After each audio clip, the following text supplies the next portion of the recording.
देवघर में मची पवन सिंह जी के गाने की धूम। जी हाँ, बहुत अच्छी वीडियो आपके लिए लेकर आई हूँ, तो पूरा वीडियो देखें और वीडियो आपको अच्छा लगे तो लाइक शेयर कमेंट करना बिल्कुल ना भूलें और हमारे चैनल को भी सब्सक्राइब कर दें भोजपुरी की ऐसे ही तमाम न्यूज़ को पाने के लिए। जी हाँ, चलिए खबर पे बात करते हैं। आप सबों को बता दूं कि पवन सिंह जी का गाना आज बजा बाबा भोलेनाथ के दरबार में।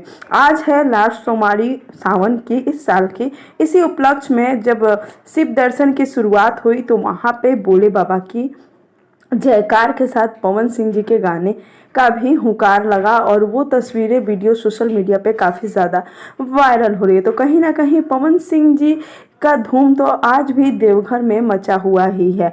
आपने कैसे सेलिब्रेट किया अपने अंतिम सोमवारी का, जो कि इस साल का था, हमें कमेंट में ज़रूर बताएं। और पवन सिंह जी के सभी बोल बम गाने के लिए हमारी तरफ से शुभकामनाएं। सच में पवन सिंह जी ने जो भी गाने लाए नंबर 1 थे और गाने सुपर हिट थे।